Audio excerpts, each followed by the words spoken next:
Now let's talk about how to move on from your toxic relationships. Relationships बहुत मायने रखती हैं. Relation को मेंटेन करना is very tough part of your life, you can say. रिश्तों को निभाना बहुत मुश्किल होता है. बहुत कम लोग रिश्ते निभा पाते हैं और लोग रिश्तों की अहमियत नहीं जानते हैं. टू बी वेरी ऑनेस्ट, मेरे साथ भी बहुत सारी चीज़ें ऐसी हो चुकी है विथ माई फ्रेंड्स और friends of friends. Many people have left me but that thing doesn't affect me any more because मेरे साथ जो हुआ उस इंसान को शायद कभी पता ही नहीं था कि what is the term of friendship. और रिलेशनशिप्स किसी भी एंगल में हो सकता है, लाइक बॉयफ्रेंड गर्लफ्रेंड का हो गया, या फिर आपके फ्रेंडशिप का रिलेशन हो गया, या फिर आपके फैमिली का रिलेशंस हो गए. सो कोई भी रिलेशन परफेक्ट बनाने में दोनों तरफ से एफर्ट्स लगते हैं. You can't just keep on clapping from one hand. You need 4 more hands to appreciate you and to keep you protected and whatever the terms and conditions are in a relationship, whether it's a relationship of love or whether it's a relationship with your friends or whether it's a relationship with your family. And in relationship, when someone doesn't value your affection to them or value anything, you just need to step out of it because that person doesn't really deserve your sweetness, your respect, your whatever things you do for someone. अगर आपको किसी relationship में equal respect नहीं मिलता है, I think there is no use for that kind of relationship. Because relationship का meaning सबको नहीं मालूम है, right? If you are valuing someone else, they also need to value you and your everything. और उन रिलेशनशिप से move on करना बहुत टफ होता है. ईजी तो नहीं है, लेकिन हम ईजी बना सकते हैं. हम जो हमारी वैल्यू नहीं करता, हम उसके बारे में सोच के करेंगे क्या?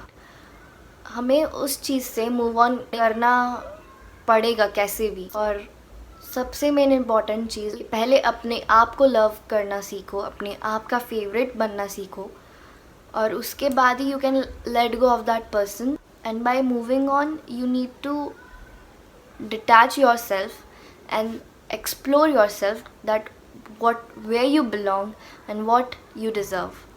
And I can surely say you that अगर आप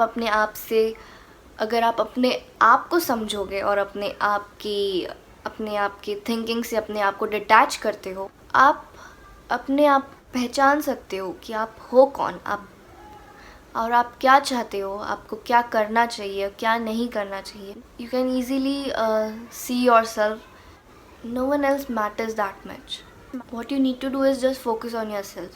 अपने आप को प्यार करो, अपने आप का फेवरेट बनो. रिलेशनशिप ऐसा नहीं है कि अगर आप किसी के साथ 4-5 साल से हो तो वही बंदा आपसे शादी भी करेगा या वही बंदा आपके साथ आगे भी पूरी लाइफ रहेगा. वो चीज़ ज़रूरी बिल्कुल नहीं है. आप किसी 6 महीने के अंदर भी आप किसी और से मिल सकते हो और वही इंसान आपकी वैल्यू ज़्यादा समझ सकता है. कुछ भी हो सकता है. Time doesn't matters, what matters is person.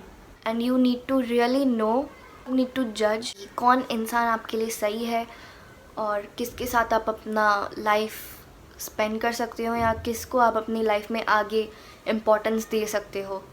So be very clear with that. Move on हो जाता है अपने टाइम से. ये एक साइकिल रहता है, it repeats again and again. और अगर आप हमेशा नॉर्मल रहते हो तो आप समझ ही नहीं पाओगे कि आप कितने अमेजिंग इंसान बनते जा रहे हो या आप कितने अमेजिंग रहोगे. बात हमेशा ध्यान रखना कि चीज़ चली गई उसका आप कुछ कर नहीं सकते. जो चीज़ आने वाली है वो बेटर रहेगी, ये बात तो हम सोच के चल सकते हैं ना. मूव ऑन भी कर लेंगे. Let your tears water the seeds of your future happiness. And because of one person never ever give up. And let it heal, yeah. Let it go. And let yourself heal. Everything will be fine. ऐसा सोचो कि वो चीज़ छूट गई, हम एक चीज़ में stuck थे, और जब हम उस चीज़ से बाहर आए हैं तो हमारा रीबर्थ हुआ है अपने आप को ढूंढने का और अपने आप से प्यार करने का। ये सोच के आगे बढ़ो। I bet you can really work on it, really accomplish it. I do believe that it's time now to write a new story, new chapter. We read a book, हम पेजेस पलटते रह जाते हैं और नया चैप्टर आ जाता है। हम वो चैप्टर को पढ़ के ख़त्म कर देते हैं और फिर हम खुश होते हैं कि वाह, न्यू चैप्टर में क्या होगा, न्यू चैप्टर में क्या सस्पेंस होगा या क्या क्लाइमैक्स होगा। तो हम ऐसा सोचते हैं ना। आप लोग भी यही सोचो कि हमारी लाइफ एक बुक है और चैप्टर बदलते जा रहे और बाद में एक इतना वूहू वाला चैप्टर आ गया कि लोग बहुत खुश होंगे उसके बाद। नहीं, गुड चैप्टर को वेलकम करो, then you can move on easily with a smile. Okay, now that's it. अब नेक्स्ट वीडियो का इंतज़ार करो। Till then, like, share and subscribe.